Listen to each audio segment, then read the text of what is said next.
Assalamualaikum warahmatullahi wabarakatuh. Sahabat Bunda yang dirahmati oleh Allah. Ya, sebagai istri perlu nggak sih kita itu berusaha mengubah sifat suami kita itu menjadi lebih baik? Nah, ternyata fakta di lapangan menunjukkan semakin sering kita ingin mengubah suami, ya semakin hasilnya akan mengecewakan. Nah, siapa yang pernah mengalami hal ini? Oke, karena itu di sini saya ingin berbagi wawasan dan tips ya, terutama buat sahabat Bunda yang mungkin mengeluh dengan sifat buruk suami. Oh ya, sebelumnya ini hanya tips ya. Jadi bisa jadi efektif, tapi juga masih perlu disesuaikan dengan kondisi Bunda. Jadi kalau Bunda di sini butuh solusi yang lebih sesuai dengan kasus Bunda, silahkan Bunda bisa mengikuti program konseling rumah tangga Sakinah bersama saya dengan mendaftar melalui nomor yang ada di layar ini. Dalam konten kali ini, saya ingin bahas nih Bun, perlu nggak sih kita itu sebagai istri mengubah sifat suami kita? Nah, gimana menurut Bunda?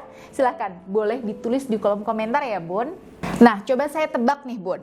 Pasti Bunda banyak yang menjawab, ya perlulah Bun, kan kita pengen agar kita dan suami itu sama-sama baik ke depannya. Oke, saya paham Bun. Sebagai istri di sini, kita pastinya ingin agar suami itu mau mengubah sifat dan kebiasaan buruknya. Nah, apalagi kita sebagai istri itu pasti gemes ya Bun kalau suami itu punya sifat buruk tapi nggak sadar-sadar dan ya nggak mau berubah.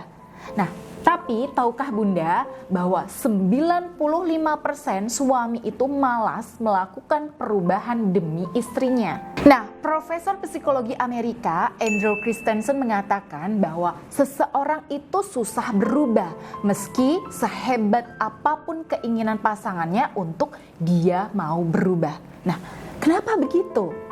Ya, karena kebanyakan metode yang dilakukan istri untuk mengubah suaminya itu tidak efektif, Bun. Nah, kita sebagai istri lebih seringnya itu ceramah, menasehati, lalu menunjukkan di mana letak kesalahan suami, lalu mengoreksi suami, terus juga ngasih contoh orang lain yang lebih baik ke suami, dan sebagainya. Yang mana banyak cara itu nggak mempan. Kenapa? Nah, karena cara-cara yang sering kita lakukan itu ternyata seolah memaksa suami untuk mengakui bahwa dia salah dan kita yang benar. Nah, saya paham sekali Bun, bahwa kita itu sering melihat suami ada di posisi yang salah dan kita sebagai pihak yang benar ingin meluruskan suami. Nah, tapi masalahnya adalah ketika kita melakukan cara-cara yang sama seperti tadi, yang ada suami justru makin gak mau berubah. Kenapa? Ya karena ini semua bertentangan dengan egonya sebagai laki-laki.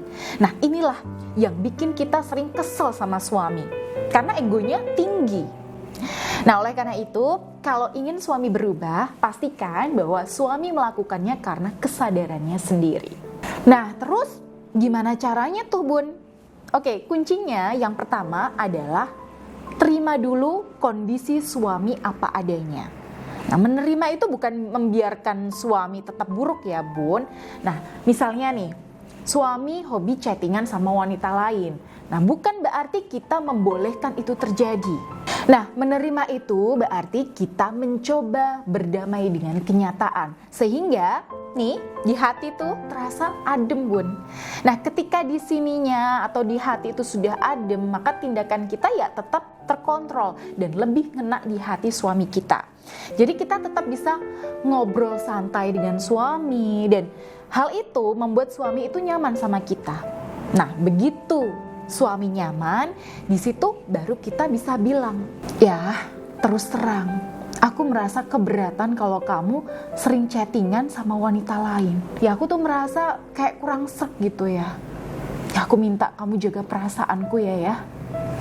Misalnya seperti itu Bun. Lalu resep yang kedua, yang lebih ampuh ya, adalah fokus ke dalam diri kita Bunda. Nah, saya di sini juga punya keyakinan bahwa ketika Allah ngasih suatu takdir, seperti suami yang selingkuh misalnya, nah itu adalah tanda Allah ingin agar kita lebih baik dari sebelumnya. Nah, ketika kita dinyatakan lulus oleh Allah dalam berikhtiar menjadi pribadi yang lebih baik lagi, biasanya Allah itu tunjukkan banyak keajaiban. Seperti yang sering terjadi pada klien-klien saya. Nah, ketika mereka di sini ngeyel, buru-buru, ingin agar suaminya itu cepat berubah, ya hasilnya malah nol, Bunda.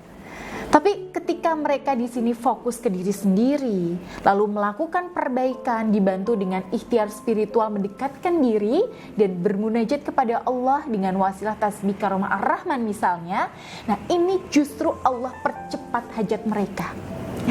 Jadi kalau sahabat Bunda ingin mengikhtiarkan perubahan dalam diri suami, nah caranya seperti itu tadi. Dan kalau Bunda di sini butuh dibimbing secara profesional, silahkan bisa langsung mendaftar melalui nomor yang ada di sini. Baik, saya Bunda Ayu. Akhirul kalam. Wassalamualaikum warahmatullahi wabarakatuh.